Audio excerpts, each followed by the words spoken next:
पाकिस्तान ने पुंछ जिला के दिगवार में सीज फायर मुआहदे की खिलाफवर्जी की। पाकिस्तान ने हिंदुस्तानी चौकियों के अलावा रिहायशी इलाकों को भी निशाना बनाया। पाकिस्तान लगातार 8 रोज से एलओसी पर फायरबंदी मुआहदे की खिलाफवर्जी कर रहा है। हिंदुस्तानी फौज ने भी फायरिंग का मुंह तोड़ जवाब दिया। सरहद पर लोगों में खौफ हरास फैल गया है। काबिले जिक्र है कि 2019 जनवरी से अब तक पाकिस्तान की जानिब से मुख्तलिफ सेक्टर्स पर 8 बार सीज फायर मुआहदे की खिलाफवर्जी की गई। उधर राजौरी के तुरकुंडी में पाकिस्तानी स्नाइपर हमले में एक आर्मी मेजर और एक बीएसएफ कांस्टेबल जख्मी हो गए। जख्मी आर्मी मेजर की शनाख्त 15 जैकलाई के यादविंदर के तौर पर हुई है, जबकि कांस्टेबल की शनाख्त बीएसएफ की 59वीं बटालियन से वाबस्ता हेड कांस्टेबल मुमताज अली के तौर पर की गई है। दोनों मिलिट्री अस्पताल जम्मू में जेर इलाज हैं। दोनों की हालत मुस्तहकम बताई जा रही है। सब बच्चे घबरा के अंदर भागे। इतने जबरदस्त जलाका लगा, उधर हमारी दवात पर भी लगा है सब। तो हमें भी बहुत उस वक्त डर खौफ हुआ, दिमाग में बड़ा असर पड़ा, बहुत मजबूर हुए। तो इसलिए हम बहुत परेशान हैं। आसानी हर वक्त ये हमारे साथ करते रहते हैं, ये छेड़खानी। फौजी सरबराह बिपिन रावत का कहना है कि अलहदगी पसंदों के साथ बातचीत के लिए तशद्दुद का रास्ता तर्क करने की जरूरत है। उन्होंने कहा कि अगर ये यकीन दहानी कराई जाए कि हमले नहीं होंगे और सिक्योरिटी एहलकारों को अगवा नहीं किया जाएगा तो बातचीत हो सकती है। उन्होंने कहा कि कश्मीर में हालात को मजीद बेहतर बनाने की जरूरत है और कोशिश हो रही है। रावत ने कहा कि वो नहीं चाहते कि वादी में कोई नौजवान मारा जाए। उनका कहना है कि मकामी मिलिटेंटों की भर्ती में कमी हो गई है। उन्होंने कहा कि नौजवानों को मुख्तलिफ तरीकों से गुमराह करने के लिए प्रोपेगेंडा किया जा रहा है। उन्होंने कहा कि नौजवानों को तशद्दुद का रास्ता तर्क करना चाहिए। फौजी सरबराह ने कहा कि हर हाल में आम कश्मीरी का ही नुकसान हो रहा है। उन्होंने कहा कि 300 के करीब मिलिटेंट दरअंदाजी की ताक में हैं। फौजी सरबराह ने ताहम कहा कि ऐसी किसी भी कोशिश को नाकाम बनाया जाएगा। उन्होंने कहा कि 20 जनवरी तक शुमाली कमांड को नई स्नाइपर राइफलें मिल जाएंगी। उन्होंने कहा कि सरहदों पर फौज ने हालात को बेहतर तरीके से संभाला है। पाकिस्तानी वजीर-आज़म के हवाले से उन्होंने कहा कि वो अमन की बात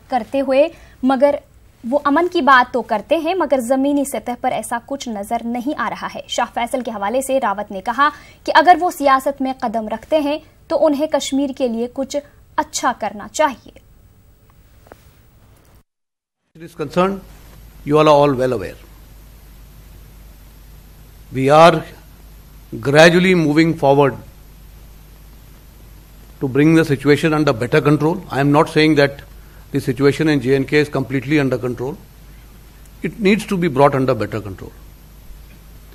We are adopting a hard power and a soft power approach. Both approaches need to be adopted.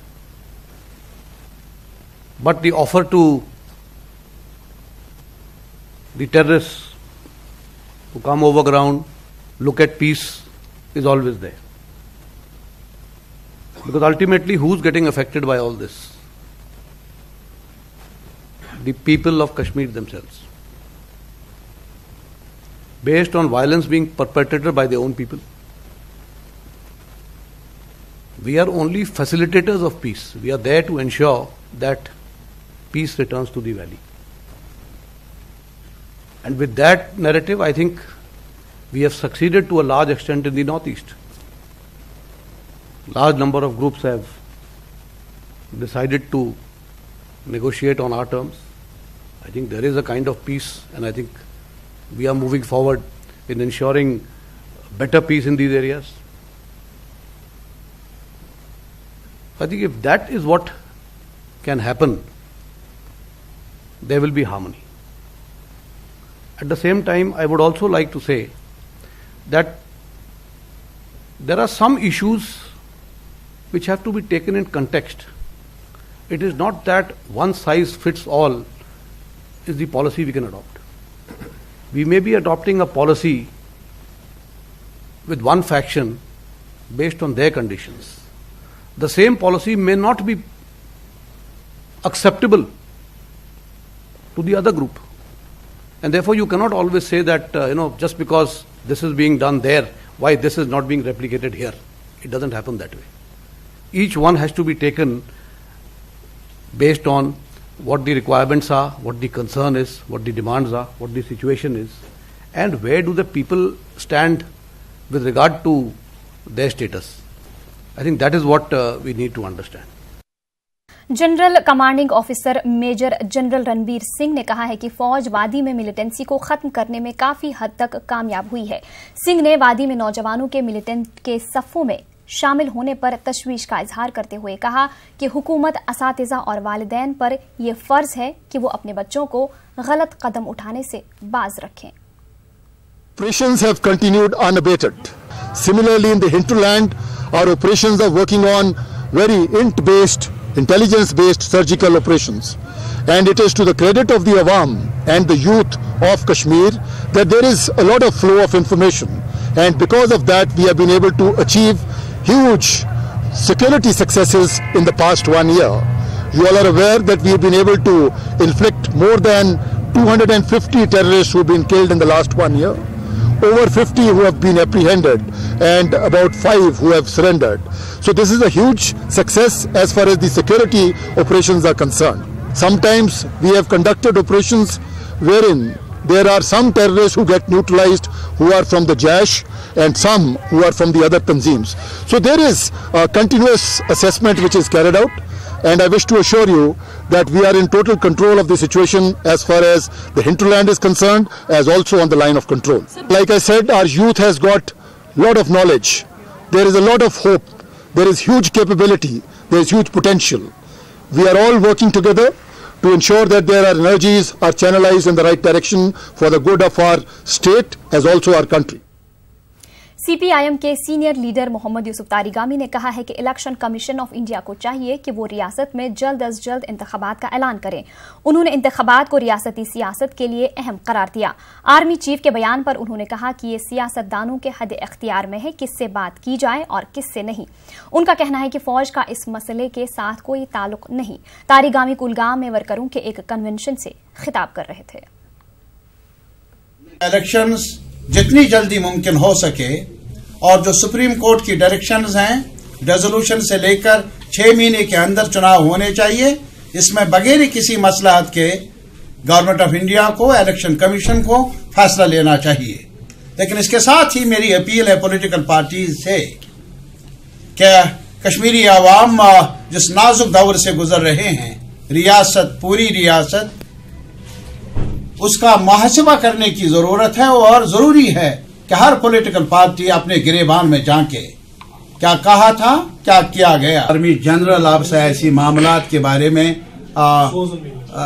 हमें बताए। देखिए, यहाँ एक पॉलिटिकल स्ट्रक्चर है, पॉलिटिकल लीडरशिप है हिंदुस्तान में। जम्मू कश्मीर में भी बननी चाहिए, पॉलिटिकल लीडरशिप सामने आनी चाहिए।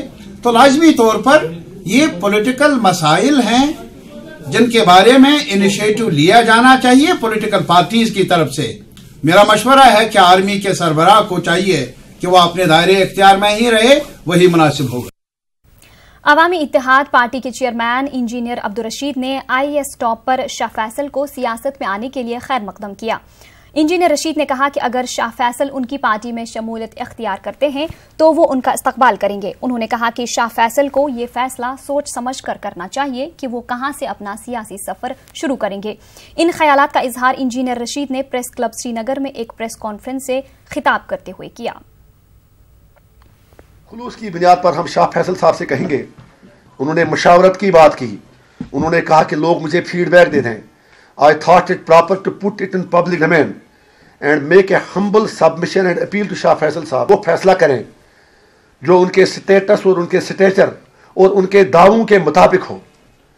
ऐसे में लाजमी है कि उन्हें ये देखना है कि पीछे जो लोग थे, जो यहाँ की ट्रेडिशनल पार्टीज़ हैं, I am not naming anyone, वो उनके झांसे में ना आए और जो एक बड़ा अच्छा माहौल उन्हें बना लिया, एक होप उन्होंने पैदा की, उस होप, उस उम्मीद को वो खत्म ना होने दें।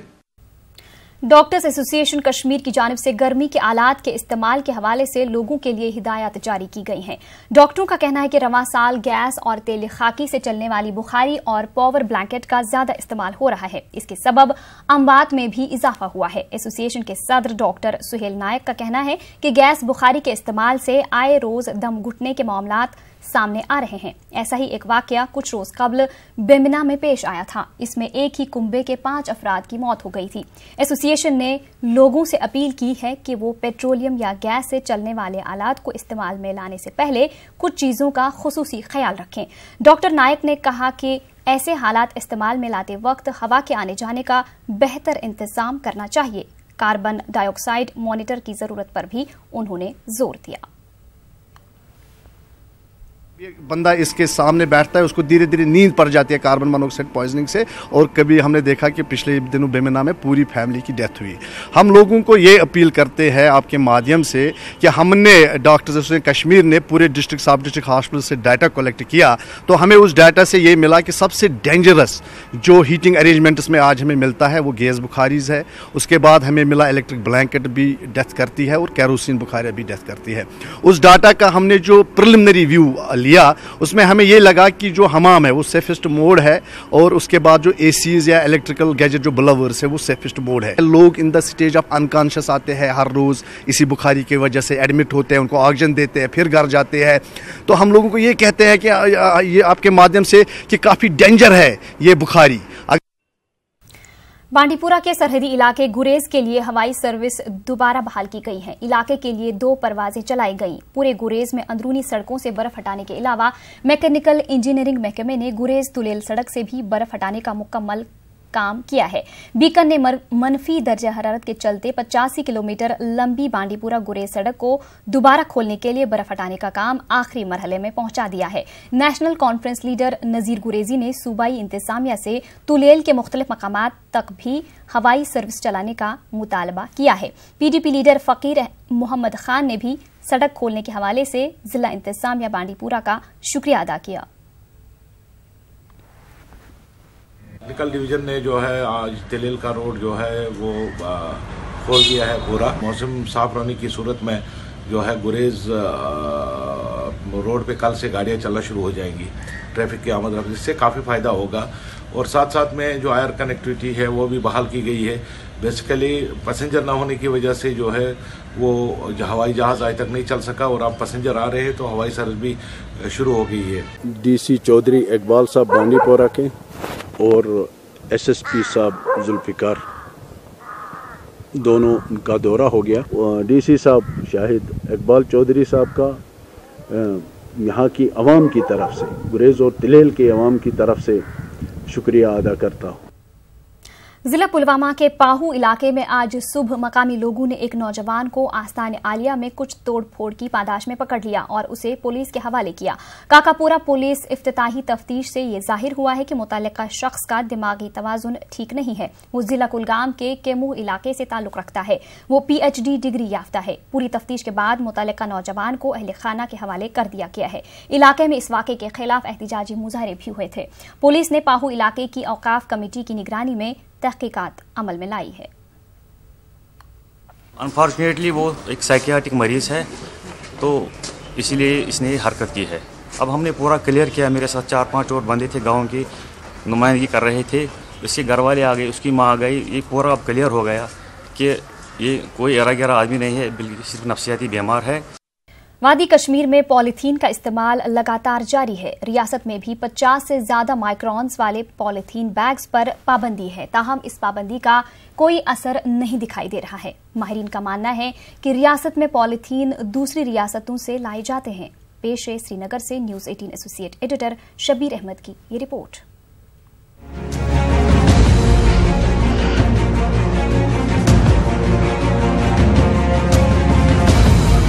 ये है श्रीनगर का हरी सिंह हाई स्ट्रीट। आप तस्वीर में देख सकते हैं कि किस तरह पाबंदी आयद होने के बावजूद पॉलीथीन का इस्तेमाल हर जगह किया जा रहा है। रियासत में 11 साल कबल पॉलीथीन के इस्तेमाल पर पाबंदी लगाई जा चुकी है। जम्मू कश्मीर हाईकोर्ट ने उस वक्त के बाद कई अहकामात और हिदायत जारी कर दी, ताहम जमीनी सतह पर कुछ नहीं बदला। 1 साल कबल नेशनल ग्रीन ट्रिब्यूनल ने 50 से ज्यादा माइक्रॉन्स वाले पॉलीथीन बैग्स पर पाबंदी आयद कर दी। कई रियासतों में इस अहकाम पर अमल की जा रही है, ताहम रियासत में खुले आम पुराने पॉलीथीन बैग्स को इस्तेमाल में लाया जा रहा है। जराये के मुताबिक मुल्क की कई रियासतों में बड़ी मिकदार में पॉलिथीन बैग्स तैयार किए गए और पाबंदी के अहकामात सादिर होने के बाद उन्हें श्रीनगर लाया गया और रियासत के कई गोदामों में डंप किया गया। याद रहे कि कश्मीर में पॉलिथीन बनाने वाला कोई यूनिट मौजूद नहीं है।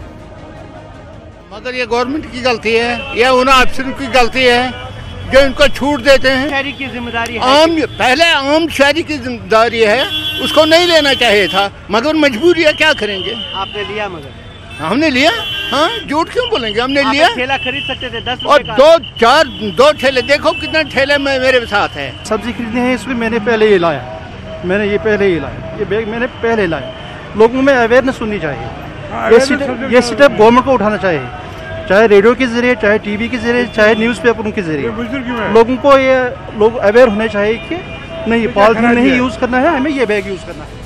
म्युनिसिपल कमेटी और पोल्यूशन कंट्रोल बोर्ड के अलावा पुलिस, ट्रैफिक पुलिस और 8 दीगर एजेंसियों को पॉलिथीन के गैर कानूनी इस्तेमाल पर रोक लगाने के इख्तियारात दिए जा चुके हैं। ताहम बाजारों में पॉलिथीन का खुलेआम इस्तेमाल किए जाने से ये बात अयां हो जाती है कि इन एजेंसियों ने इस मामले में कोई कदम नहीं उठाया। उधर श्रीनगर के डिप्टी मेयर नाकामी का एतराफ कर रहे हैं। ताहम उन्होंने कहा कि इस सिलसिले में छापामारी की जा रही है।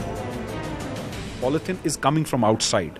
We'll have to stop the raw material and we'll have to seriously ban it at the entry point. Second, बाजार में जहर मिलता है, आपके जरिए लोगों से अपील है जहर मत खाओ, पॉलिथीन जहर है, charity begins at home, please ban it.